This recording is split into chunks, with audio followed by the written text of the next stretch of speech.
അതുകൊണ്ട് വെള്ളത്തിലിറങ്ങേണ്ട എന്ന് അവർ തീരുമാനിച്ചു. അങ്ങനെ വെള്ളച്ചാട്ടത്തിന്റെ മനോഹാരിത ആസ്വദിക്കുമ്പോഴാണ് ഒരു കിളി അവിടേക്ക് വന്നത്. ആ കിളി വിചിത്രമായിരുന്നു. ആ കിളി സംസാരിക്കുമായിരുന്നു. അത് അവരോട് പറഞ്ഞു, നിങ്ങൾ ഇവിടെ നിന്ന് വേഗം രക്ഷപ്പെട്ടോ കുട്ടികളെ, ഇവിടെ വലിയൊരാപത്ത് വരാൻ പോകുന്നു.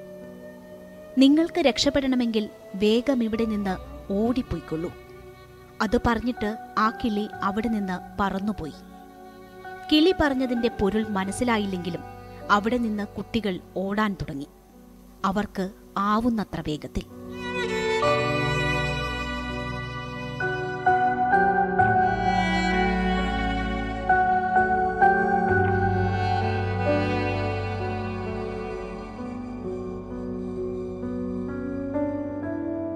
ഇത് ഒരു കുട്ടിയുടെ ഭാവനയിൽ വിരിഞ്ഞ കഥയാണ്. ഉരുൾപൊട്ടലിൽ തകർന്ന മുണ്ടക്കൈ വെള്ളാർമല സ്കൂളിലെ ലയ എന്ന വിദ്യാർത്ഥിനിയുടെ കഥ. വൻ ദുരന്തത്തെക്കുറിച്ച് ഒരു കിളി കുട്ടികൾക്ക് മുന്നറിയിപ്പ് നൽകുന്ന കഥ. വരാനിരുന്ന ദുരന്തം മുൻകൂട്ടി കണ്ട് എഴുതിയതുപോലെ.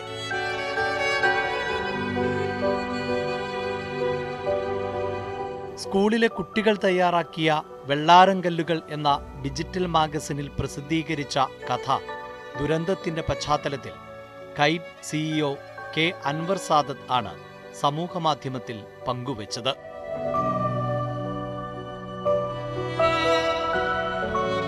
പാഞ്ഞെത്തിയ മലവെള്ളം സ്കൂൾ ഏറെക്കുറെ നിലംപരിശാക്കി. മുണ്ടക്കൈയിൽ നിന്ന് 1.5 കിലോമീറ്റർ അകലെയാണ് വെള്ളാർമല സ്കൂൾ. ലയയ്ക്കും കൂട്ടുകാർക്കും ഇനി സർക്കാർ പകരം സംവിധാനം ഒരുക്കും വരെ കാത്തിരിക്കണം. കുരുന്നു മനസ്സുകളിൽ പോലും ദുരന്തത്തെക്കുറിച്ച് ദുസ്സൂചനകൾ ഉണർത്തിയതെന്താകും?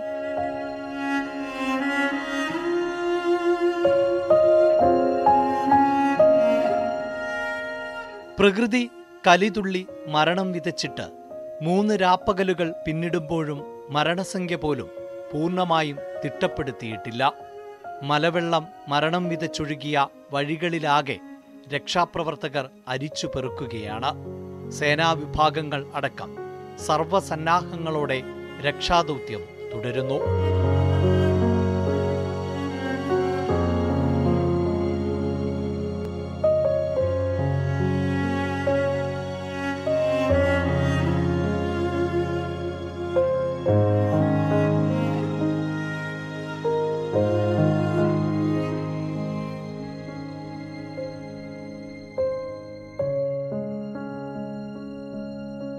This is the third day today, so the rescue is ongoing. As we speak, there are a combination of Army, Navy, Coast Guard, NDRF, local volunteers, the civil police, forest rangers. So we have divided the area into sectors, assigned responsibility to each of the teams, and they are doing a search actually for the third time today. So there are areas which we have already searched yesterday and day before. ഞങ്ങൾ ഇന്നലെ രാവിലെ 6 മണിക്കാണ് ഇവിടെ എത്തിയത്. 6 മണിക്ക് എത്തി നേരെ മുണ്ടക്കൽ പ്രദേശത്തേക്കാണ് പോയി ഞങ്ങൾ അവിടെ നിന്നുള്ള മൃതദേഹങ്ങൾ കുറേ അതായത് എന്നാ പറയുന്നത് എല്ലാം ഒടിഞ്ഞ് ഞൊറുങ്ങിയാണ് കിടന്നത്. പിന്നെ കാലിങ്ങനെ പൊങ്ങി നമ്മൾ കാല് മാത്രമേ ഉള്ളൂ, പത്തി മാത്രമേ ഉള്ളൂ. പിന്നെ കുറേ പ്രായമായവർ ആ ഒരു മലയുടെ സൈഡിലുണ്ടായിരുന്നു, അവരെ ഞങ്ങൾ സ്ട്രക്ചറിലെടുത്ത് പിന്നെ പോലീസുകാർ തന്നെ സഹായിച്ചു. പോലീസുകാരുടെ കൂടെ വന്ന് ഞങ്ങളെല്ലാം ബോഡിയെല്ലാം ഇക്കരെ കടത്തി. പിന്നെ എന്നാ പറയുന്നത്, ഈ നമ്മൾ പ്രത്യേകിച്ച് നമ്മൾ ഈ മനുഷ്യനെ കൊണ്ട് മാക്സിമം എല്ലാം ചെയ്യുന്നുണ്ട്. പക്ഷേ ഈ മനുഷ്യനല്ല ഇവിടെ എക്യുപ്മെന്റ് ഇല്ലാതെ ഒന്നും നടക്കത്തില്ല. കാരണം നമ്മളിതുണ്ടോ നിസ്സാരം ഈ ഒരു കുഴി ഞങ്ങളിത് ഇറങ്ങുക, ഇത്രയും താഴ്ന്നു പോവുക, ഇത് എന്ത് ചെയ്യാൻ പറ്റും? ഇങ്ങനെ നമ്മൾ ഒരിക്കലും ഇങ്ങനെ പോകാൻ പറ്റിയതുണ്ടോ? ഇങ്ങനെയാണ് ഇവിടുത്തെ അവസ്ഥ. ഇത് അങ്ങോട്ട് പോയി കഴിയുമ്പോൾ നമ്മളെല്ലാം തടിയിട്ട് പോകുന്നുണ്ട്. പക്ഷേ നമ്മളെ കൊണ്ട് മാക്സിമം ചെയ്യുന്നുണ്ട്. നമ്മൾ ചെയ്യുന്നതിന് മുഴുവൻ കുപ്പിച്ചില്ല കാര്യങ്ങളെല്ലാമാണ്. അതായത് ഒരു മനുഷ്യന് ചെയ്യാൻ പറ്റുന്ന മാക്സിമം ചെയ്യുന്നുണ്ട്. പിന്നെ വെച്ചാൽ നമ്മൾ എല്ലാം വടം കെട്ടി ഞങ്ങൾ ഈ വടം ഇന്നലെ കൊണ്ടുവന്നു. വടം മുഴുവൻ ഈ കോൺക്രീറ്റ് ഈ കോൺക്രീറ്റ് പാളി നീക്കാൻ വേണ്ടി ഈ നമ്മുടെ വടം കെട്ടി ഭരിച്ച് വടം മുഴുവൻ പൊട്ടിപ്പോയി. കാരണം വെച്ചാൽ നമ്മളുള്ള വടങ്ങളെല്ലാം തീർന്നു. ഇനി നമ്മൾ വേറെ മെഷീൻ വന്നിട്ട് മെഷീനിൽ ഇപ്പോൾ ഓൾറെഡി വന്നിട്ടുണ്ട്. പിന്നെ പറയുന്നത് നമ്മളെ കൊണ്ട് ചെയ്യാൻ പറ്റുന്നില്ല, നമുക്ക് ചെയ്യാൻ പറ്റും. ഈ ചളിയിൽ ചിലപ്പോൾ ഒരുപക്ഷെ കിണറോ അങ്ങനെ കുഴിയോ കാര്യങ്ങളുണ്ടോ എന്ന് അറിയില്ല. പക്ഷെ പരമാവധി നമ്മൾ ശ്രമിക്കുന്നുണ്ട്. അവിടെ ഈ പാലം പണി കഴിഞ്ഞാൽ വണ്ടികളൊക്കെ ഇങ്ങോട്ട് വന്നാൽ കുറച്ചുകൂടി സൗകര്യമായി. ഇന്നലെ മിനിഞ്ഞാന്ന് ഈ തോട് ഒന്നായിട്ട് ഒലിച്ചു പോയപ്പോൾ പാലമൊക്കെ നഷ്ടപ്പെട്ടു പോയി. അതുകൊണ്ട് ഇവിടേക്ക് എത്തിപ്പെടാൻ ഇന്നലെ ഇന്നുമായിട്ടാണ് കഴിഞ്ഞത്. അപ്പോൾ ഇനിയിപ്പോൾ ഇതിൻ്റെ ഉള്ളിൽ മനുഷ്യജീവൻ ഉണ്ടോ എന്നറിയില്ല. അതിൻ്റെ ഒരു വിഷമത്തിൽ കൂടിയാണ് നമ്മൾ ഈ പ്രവർത്തനം ഏറ്റെടുത്ത് നടത്തുന്നത്. ഇനി മിഷനറീസ് ഇല്ലാതെ ഇതുപോലുള്ള ഭാഗത്ത് ഇറങ്ങാൻ പറ്റത്തില്ല. നമ്മളിറങ്ങുമ്പോൾ നമ്മൾ അരപ്പൊക്കം വല്ല മുക്കാപ്പൊക്കം മൂടിപ്പോവാണ് ചെളിക്കകത്ത്. ബോഡി അതുപോലെ കിടപ്പുന്നു. അവിടെ മലയ്ക്കപ്പുറം എല്ലാം ബോഡി കിടപ്പുണ്ട്. നമുക്ക് ചെന്നെത്താൻ പറ്റുന്നില്ല. ചെന്നെത്താൻ പറ്റണമെന്നാണ് മിഷനറീസ് ഇല്ല, നമുക്ക് ചെന്നെത്താൻ പറ്റത്തില്ല. മനുഷ്യന്മാരെ കൊണ്ട് ചെയ്യാൻ പറ്റുന്നതുകൊണ്ട് മാക്സിമം നമ്മൾ ചെയ്യുന്നുണ്ട്. ഓരോ ദിവസം കഴിയുന്തോറും അതിന്റെ അവസ്ഥ ബോഡിയുടെ അവസ്ഥ മാറിക്കൊണ്ടിരിക്കുമല്ലേ. ഇത് മെയിനായിട്ട് ഇതുപോലെ മഴ നിൽക്കും, നമുക്കൊന്നും ചെയ്യാൻ പറ്റുന്നില്ല. നമ്മൾ വലിയ പാറക്കെട്ടുകളും മരങ്ങളും വലിയ മരത്തടി വന്ന് കിടക്കുക, നമുക്ക് മനുഷ്യന്മാരെ കൊണ്ട് മാറ്റാൻ പറ്റത്തില്ല. ഇന്നലെ ഈ ചെറിയ യന്ത്രങ്ങളൊക്കെ ഉപയോഗിച്ചുള്ള കാര്യങ്ങൾ മാത്രമേ നടന്നുള്ളൂ. ഈ ആളുകളെ ലൈവായിട്ട് ഇനിയിപ്പം കിട്ടാനുള്ള സാധ്യത കുറവാണ്. ഇന്നലെ ഞങ്ങൾക്ക് ഹോപ്പുണ്ട്. കാരണം ഇന്നലെയും ഉച്ച കഴിഞ്ഞിട്ട് ഞങ്ങൾക്ക് 1-2 പേരെ എടുക്കാൻ പറ്റി. അപ്പോൾ ചിലപ്പോൾ മണ്ണ് മൂടി വീടിനകത്ത് ആരെങ്കിലും കുടുങ്ങി കിടപ്പുണ്ടെങ്കിൽ ഞങ്ങൾ അവരെ രക്ഷിക്കാനുള്ള ശ്രമങ്ങളും നടത്തും. ഞങ്ങളുടെ 3 സ്നിഫിംഗ് ഡോഗ്സും ഇവിടെ വന്നിട്ടുണ്ട്. അപ്പോൾ അവരുടെയൊക്കെ ഹെൽപ്പോടുകൂടി നമുക്ക് സാധിക്കാൻ പറ്റും. 1-2 പേര് കുടുങ്ങി കിടപ്പുണ്ടെങ്കിൽ അവരെ പുറത്തെടുക്കാൻ സാധിക്കും. ഉണ്ടെങ്കിൽ നമ്മുടെ ഹോപ്പാണ് നമുക്ക് ഇപ്പോൾ ആവശ്യമുള്ളത്. അല്ലെങ്കിൽ ഇനി അഥവാ രക്ഷപ്പെടുത്താൻ പറ്റിയില്ലെങ്കിൽ പിന്നെ ഞങ്ങൾ റെസ്ക്യൂ ഓപ്പറേഷൻസ് ചെയ്യില്ല. ഇതിപ്പം ഈ മിസ്സിംഗ് കേസുകൾ കൂടിക്കൂടി വരുന്നു എന്നാണ് അല്പസമയം മുമ്പ് മിനിസ്റ്റർ പറഞ്ഞത്. ഈ പല ആളുകളും പലയിടത്തുനിന്നും മിസ്സിംഗ് വരുന്നുണ്ട്. അത് എത്ര ദിവസം നീളുന്ന ഒരു മിഷനാണെന്ന് പറയാൻ ഇല്ല, ഈ സമയത്ത് ഞങ്ങൾ പറയില്ല. പക്ഷെ എത്ര നാൾ നമ്മുടെ ആവശ്യമുണ്ടോ ഇവിടെ, അത്രയും നാൾ ഇന്ത്യൻ ആർമി ഇവിടെ ഉണ്ടാവും.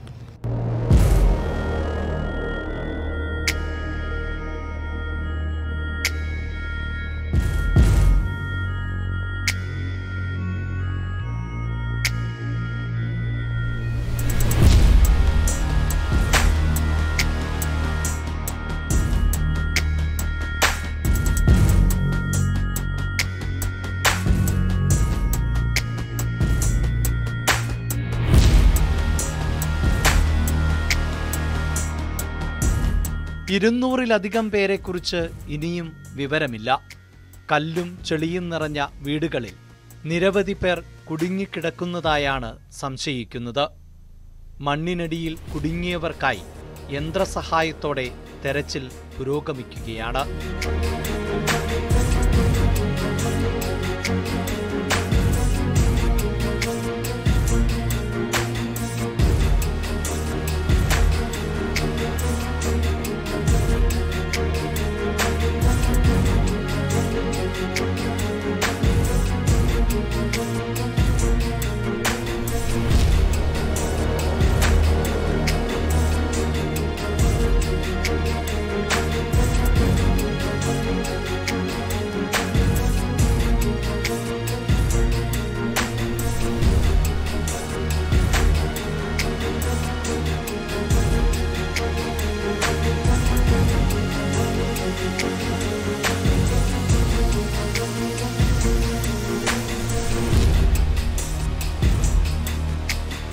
ഹൃദയഭേദകമാണ് മുണ്ടക്കൈയിൽ നിന്നും ചൂരൽമലയിൽ നിന്നുമുള്ള ഓരോ കാഴ്ചകളും.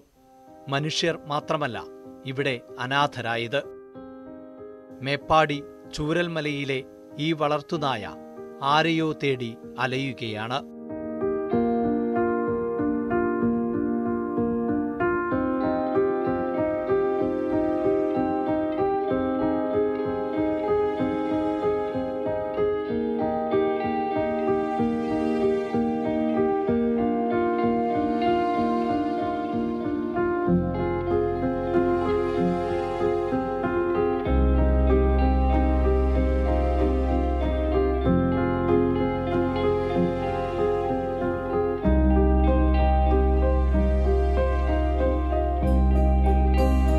ദുരിതാശ്വാസ ക്യാമ്പുകളിലും ആശുപത്രികളിലുമെല്ലാം സങ്കടക്കാഴ്ചകൾ മാത്രം.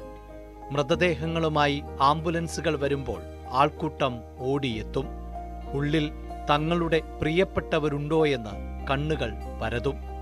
ജീവനോടെയുണ്ടോ ഇല്ലയോ എന്നറിയാത്ത ഉറ്റവരെ കാത്തിരിക്കുന്നവരുടെ നിസ്സഹായതയാണ് ഇവിടെയും.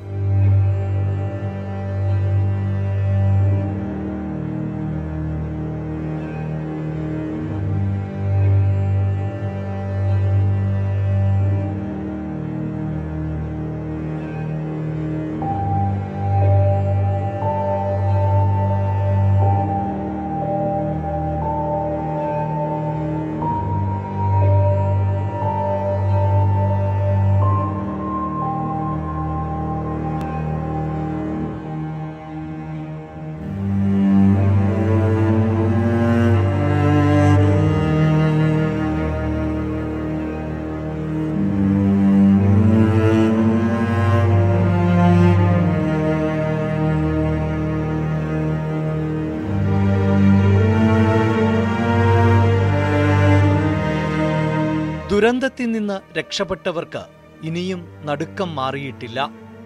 മുണ്ടക്കൈ പള്ളിക്ക് സമീപത്തെ വീട്ടിൽ നിന്നും ഉരുൾപൊട്ടൽ സമയത്ത് ഓടി രക്ഷപ്പെടുകയായിരുന്നു CP മൻസൂറും കുടുംബവും.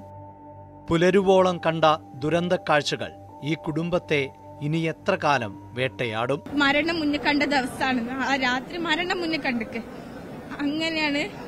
പിന്നെ എപ്പോഴാണ് രക്ഷാപ്രവർത്തകരൊക്കെ നിങ്ങളെ രക്ഷിക്കാൻ അങ്ങോട്ടേക്ക് എത്തിയത്? രക്ഷാപ്രവർത്തകര് ഒരു വരുന്നുണ്ട്, പക്ഷെ ഞങ്ങൾ നിൽക്കുന്നിടത്ത് വരുന്നില്ല. മുണ്ടക്കൈയിൽ കുടുങ്ങിയവര് ജീവനോടെ കിട്ടുന്നവരെ കിട്ടണം എന്ന് ഒരു വേഗം മുണ്ടക്കൈയിൽ പോയിട്ട് അവിടെ ഓരോ രക്ഷിക്കുക എന്നല്ലാണ്ട് ഞങ്ങളുടെ അടുത്തേക്ക് വന്നിട്ടില്ല. എന്താ വെച്ചാൽ ഞങ്ങൾ സേഫ് ആണെന്ന് അവർക്ക് അറിയാം.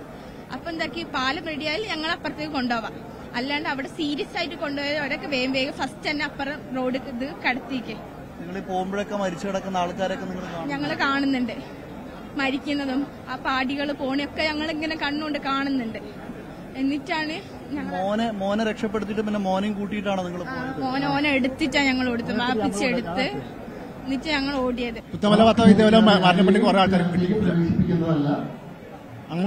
മുണ്ടക്കൈ പ്രദേശത്ത് ആദ്യമായിട്ട് സംഭവിച്ചത്. ചൂരമലന്ന് ഓളെ രണ്ടാൾ പോയി. പിന്നെ മുണ്ടക്കൈന്ന് ഞങ്ങള് പാടിയിലുള്ള ആൾക്കാർ പോയി. ഓളെ നിക്കാഹ് കഴിഞ്ഞതായിരുന്നു, ആ കുട്ടീന്റെ നിക്കാഹ് കഴിഞ്ഞതായിരുന്നു. കഴിഞ്ഞ മാസം നിക്കാഹ് കഴിഞ്ഞിട്ടുള്ളൂ.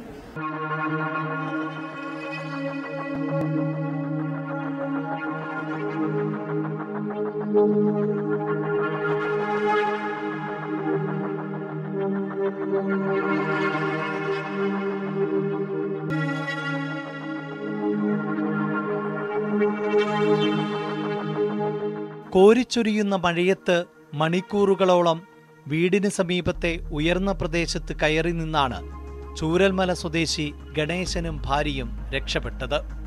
രാത്രി ജോലി കഴിഞ്ഞെത്തിയപ്പോൾ വീട്ടുമുറ്റത്ത് വെള്ളം നിറഞ്ഞത് കണ്ടതോടെ ഗണേശൻ വീട്ടിൽ നിന്ന് മാറി നിൽക്കാൻ തീരുമാനിച്ചു.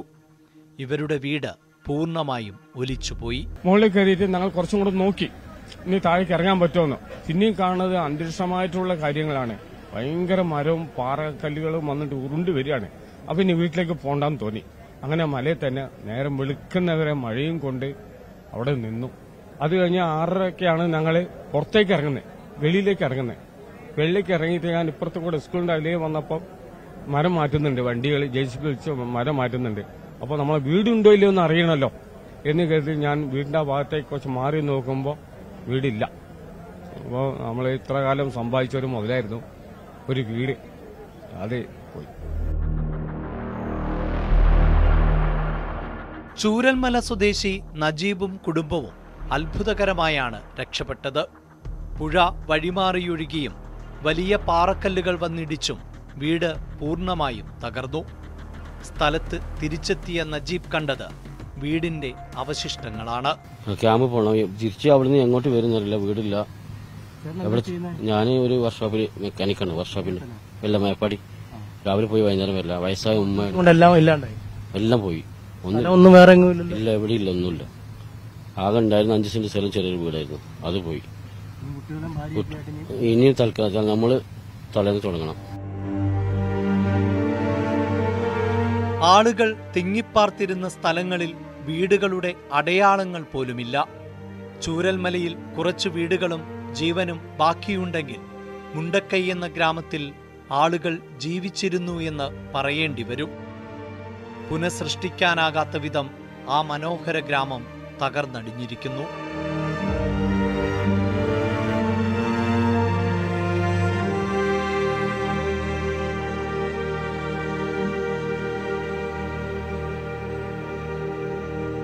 ഇവിടെ ഒരു പാടി പോലത്തെ ഒരു ക്വാർട്ടേഴ്സ് ഉണ്ടായിരുന്നു. ആ ക്വാർട്ടേഴ്സാണ് പൂർണ്ണമായി പോയി. 7 റൂം ഉണ്ടായിരുന്നു ഇവിടെ. ഇതിന്റെ അപ്പുറത്തൊരു വീടുണ്ടായിരുന്നു. പിന്നെ ഒരു ഹോം സ്റ്റേ പോലെ വീടുകളൊന്നും വിശേഷമില്ല, അടയാളങ്ങളും ഇല്ല. ഇതൊരു വീടായിരുന്നു, ഒരു പോസ്റ്റ്മാന്റെ വീടായിരുന്നു ഇത്. പിന്നെ ഇതിന്റെ അപ്പുറത്തുള്ളത് ഇവിടെയുള്ള ഒരു കുട്ടിയാണ് മരിച്ചു പോയത്. മരിച്ചു എന്ന് പറയാനില്ല, ബോഡി കിട്ടിയിട്ടില്ല, അതുകൊണ്ട് മരിച്ചു എന്ന് പറയാൻ പറ്റില്ല. മിസ്സിംഗ് ആണത്. ഇതിന്റെ അപ്പുറത്തേക്ക് ഒരു 10-30 വീടുണ്ട്. ആദ്യത്തെ പൊട്ടില് അപ്പൊ ഇവര് തന്നെ പറഞ്ഞ് ഇത് ചെറിയ പൊട്ടല്ലേ, അതുകൊണ്ട് വലിയ കാര്യമാക്കണ്ടായിരുന്നു. പിന്നെ കുറച്ചൊക്കെ മാറി. പിന്നെ അതിന്റെ ശേഷം ആണ് 3ാമത്തെ പൊട്ടും വന്നതിന്റെ ശേഷമാണ് എല്ലാവരും ഇവിടെ ആ കൊടുത്തുകൊണ്ടാണ് പോയത്. ആദ്യത്തെ തവണ പൊട്ടിയപ്പോൾ പലരും അതിനെ കാര്യമായി ആക്കിയില്ല. പിന്നെയാണ് രണ്ടാമത്തെ പൊട്ടിലാണ് പിന്നെ ഒക്കെ കെട്ടിപ്പറിച്ചിട്ട് കുറെ കണ്ടുപോയി. പിന്നെ വരാൻ പറ്റാത്തതിനാണ് ഇതിലൊക്കെ കുടുങ്ങി കിടക്കുന്നത്. അതിഥി തൊഴിലാളികളായ നിരവധി പേരെയാണ് മുണ്ടക്കൈ മേഖലയിൽ നിന്ന് കാണാതായിരിക്കുന്നത്. തേയിലത്തോട്ടങ്ങളിലും റിസോർട്ടുകളിലും കുടുംബസമേതം ജോലി ചെയ്യുന്ന ഇവരിൽ പലരുടെയും എണ്ണം സംബന്ധിച്ച കണക്കുകളും ലഭ്യമല്ല. ഒഡീഷയിൽ നിന്നെത്തിയ 2 പേരെയടക്കം വിനോദസഞ്ചാരത്തിനെത്തിയവരിൽ ചിലരെയും കാണാനില്ലെന്ന വിവരം പുറത്തുവന്നിട്ടുണ്ട്. അപകടത്തിൽ നിന്ന് സാഹസികമായി രക്ഷപ്പെട്ട ബീഹാറി കുടുംബത്തെയും ക്യാമ്പിൽ കാണാം. हम लोग सर रूम में थे, अचानक जब अस्थिर हुआ तो हम चूरमला भागने की कोशिश किए. फिर चूरमला आए तो नदी पूरा टूटा हुआ था, भागने का कोई उपाय नहीं. आप लोग मुंडकई में ही था? हाँ, मुंडकई से आप चूरलमला तक 3 किलोमीटर भाग के आया. जंगले फिर उस जगह मैनेजर का रूम है, एक मैनेजर का रूम है, वो रूम पर गए, रात भर रहना हुआ. वो पहला बार हुआ तो हम लोग रूम में थे. जब थोड़ा अस्थिर हुआ बस हम लोग निकल के भाग चले. वहाँ बस स्टॉपेज है, उसमें 2-3 घंटा थे. जब नीचे वाला आंटी लोग का पूरा रूम गया, अब सब गाड़ी वाला ढो ढो के इधर लाने लगे. हम लोग के बोले कि चलिए कंपनी में धर देंगे. हम लोग आए उधर, फिर कंपनी से एक अथी आगे एक रूम में रखे, फिर उसमें आधा घंटा रहे. उसके बाद फिर आया कस के वाइब्रेट, माने उधर से कस के आए. फिर हम लोग भाग के रोड पर थोड़ा देर रही है, 2-3 घंटा रोड पर थे. നാടൊന്നടങ്കം ദുരന്തബാധിതരുടെ കണ്ണീരൊപ്പാൻ കൈകോർക്കുകയാണ്. അമ്മയെ നഷ്ടപ്പെട്ട പിഞ്ചുകുഞ്ഞുങ്ങൾക്ക് മുലപ്പാൽ നൽകാനും പരിചരിക്കാനും സന്നദ്ധത അറിയിച്ചാണ് ഇടുക്കി ഉപ്പുതറ പാറേക്കര സജിന്റെ ഭാര്യ ഭാവന കുടുംബത്തിനൊപ്പം വയനാട്ടിലേക്ക് തിരിച്ചത്. നമ്മളിന്നോടെ ന്യൂസുകളിൽ നമ്മൾ വയനാട്ടിലെ പ്രശ്നങ്ങൾ കണ്ടുകൊണ്ടിരിക്കുകയാണ് എല്ലാവരും. അപ്പോൾ വയനാട്ടിൽ ഒത്തിരി കുടുംബങ്ങൾ മണ്ണിനടിയിലായിട്ടുണ്ട്. അപ്പോൾ അവിടെ നിന്ന് ചെറിയ കുട്ടികളൊക്കെ രക്ഷപ്പെട്ട് കിട്ടിയിട്ടുണ്ട്, അവരുടെ മാതാപിതാക്കളെ നഷ്ടപ്പെട്ട്. അപ്പോൾ അങ്ങനെയുള്ളവരെ സഹായിക്കാൻ വേണ്ടിയാണ് ഞങ്ങൾ ഇങ്ങനെയൊരു തീരുമാനമെടുത്തത്. ഞങ്ങൾ കുഞ്ഞുങ്ങൾക്ക് മുലയൂട്ടി ഈ കാര്യങ്ങൾ നീക്കേണ്ട കുഞ്ഞുങ്ങളെ ആ രീതിക്ക് വൈഫൈന് തയ്യാറായിട്ടാണ് ഞങ്ങളിപ്പോൾ വയനാട്ടിലേക്ക് തിരിക്കുന്നത്.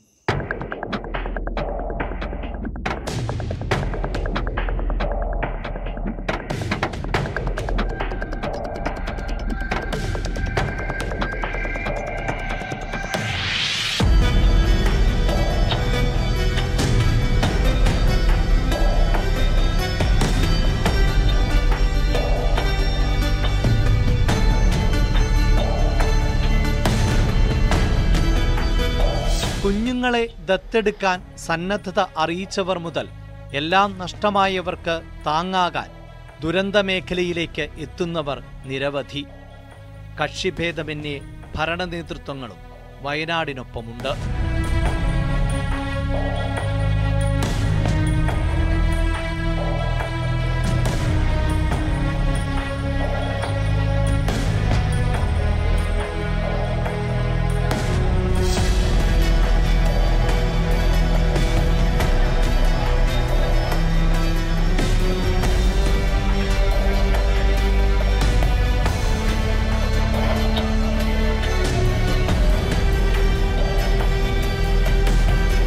മുണ്ടക്കൈയിലും ചൂരൽമലയിലും ചാലിയാറിലും തെരച്ചിൽ തുടരുമെന്ന് വയനാട് ജില്ലാ കളക്ടറേറ്റിൽ ചേർന്ന സർവകക്ഷി യോഗത്തിന് ശേഷം മുഖ്യമന്ത്രി പിണറായി വിജയൻ. ക്യാമ്പുകളിൽ കഴിയുന്നവരെ കൃത്യമായി പുനരധിവസിപ്പിക്കും. മാനസികാഘാതം ഉണ്ടായവർക്ക് കൗൺസിലിംഗ് തുടരും. ദുരന്തമേഖലയിൽ നിന്ന് മാറ്റാനുള്ള ശ്രമത്തിനോട് സഹകരിക്കാത്ത ആദിവാസി കുടുംബങ്ങൾക്ക് ഭക്ഷണം എത്തിക്കും. കുട്ടികൾക്ക് വിദ്യാഭ്യാസം ഉറപ്പാക്കുമെന്നും മുഖ്യമന്ത്രി പറഞ്ഞു. ഒരു മന്ത്രിസഭാ ഉപസമിതി ഇവിടെ പ്രവർത്തിക്കുക എന്നുള്ളതാണ്. അപ്പം അതിൽ റവന്യൂ മിനിസ്റ്റർ, നമ്മുടെ വനം വകുപ്പ് മന്ത്രി, PWD ടൂറിസം മന്ത്രി, SC/ST മന്ത്രി, ഇങ്ങനെ 4 മന്ത്രിമാരടങ്ങുന്ന ഒരു മന്ത്രിസഭാ ഉപസമിതി ഇവിടെ പ്രവർത്തിക്കുന്നതായിരിക്കും. കുട്ടികളുടെ വിദ്യാഭ്യാസത്തിന് ഒരു തരത്തിലുള്ള തടസ്സവും ഉണ്ടാകരുത് എന്നാണ് കണ്ടിട്ടുള്ളത്. നല്ല പ്രാമുഖ്യം അതിന് കൊടുക്കുകയാണ്. ഇപ്പോൾ ചെയ്യാൻ പറ്റുന്നത് കുട്ടി എവിടെയാണോ അവിടെ ഇരുന്നു കൊണ്ട് വിദ്യാഭ്യാസം കൊടുക്കുക എന്നുള്ളതാണ്. അതിനൊരു ക്രമീകരണം വിദ്യാഭ്യാസ ഡിപ്പാർട്ട്മെന്റും തദ്ദേശഭരണ സ്ഥാപനവും കൂടി ഉണ്ടാക്കണം. ആവശ്യമായത്ര കൗൺസിലിംഗ് അവർക്ക് നൽകണം തന്നെയാണ് കണ്ടിട്ടുള്ളത്. ഇപ്പോൾ വിവിധ മാനസിക വിദഗ്ധർ കൗൺസിലിംഗ് നൽകുന്നുണ്ട്. ഇനിയും ആളുകൾ വേണ്ടതായിട്ട് വരും. അതിന് പറ്റിയ ഏജൻസികളെ അടക്കം ഇതിന്റെ ഭാഗമാക്കി കാര്യങ്ങൾ നീക്കണമെന്ന് തന്നെയാണ് കണ്ടിട്ടുള്ളത്. ദേശീയ ദുരന്തമായി പ്രഖ്യാപിക്കണമെന്ന സംസ്ഥാനത്തിന്റെ ആവശ്യത്തെ പിന്തുണയ്ക്കുന്നതാണ് ലോക്സഭാ പ്രതിപക്ഷ നേതാവ് രാഹുൽ ഗാന്ധിയുടെ വാക്കുകൾ. രാജ്യം മുഴുവൻ വയനാടിനെ സഹായിക്കണമെന്ന് Priyanka Gandhi. It's very difficult to speak to people in these circumstances because really you don't know what to say to them, you know. So it's been quite a difficult day for me, but we are going to try and help make sure that the survivors get what is their due. A lot of them want to be relocated, so I hope the government takes that into account. There is still a lot of work to be done here. People here require help, so I think the time right now is to make sure that all the assistance comes. There are people here who are in shock. They need medical assistance, so I think those are the things we should be discussing. Let me finish.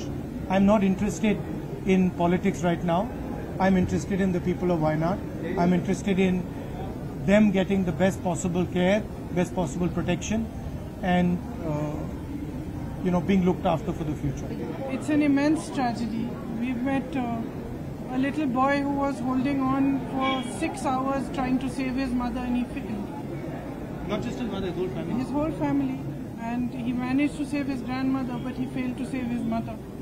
We can only imagine the kind of pain that people are suffering. And as my brother said, they've lost their entire families. So we are here to give as much comfort and support as we can, to help in any way we can. And I am also very proud to see how everybody is coming together, not just from Wayanad and from Kerala, but from the whole country, to help everybody who is going through this. രക്ഷാദൗത്യത്തിന്റെ 3-ാം ദിവസവും ദുരന്ത ഭൂമിയിലാകെ സങ്കടക്കാഴ്ചകൾ മാത്രമായിരുന്നു. മണ്ണിനടിയിൽ നിന്ന് കണ്ടെടുക്കുന്നത് പലതും അംഗഭംഗം വന്ന മൃതദേഹങ്ങൾ, തകർന്നടിഞ്ഞ വീടുകളും അതിനെല്ലാം അപ്പുറം ചിതറിപ്പോയ ജീവിതങ്ങളും. മുന്നോട്ടിനി എന്തു വേണമെന്നറിയാതെ മരവിച്ചു നിൽക്കുന്ന ജനതയ്ക്ക് ഏത് കൈത്താങ്ങും അതിരുകളില്ലാത്ത ആശ്വാസമാണ്.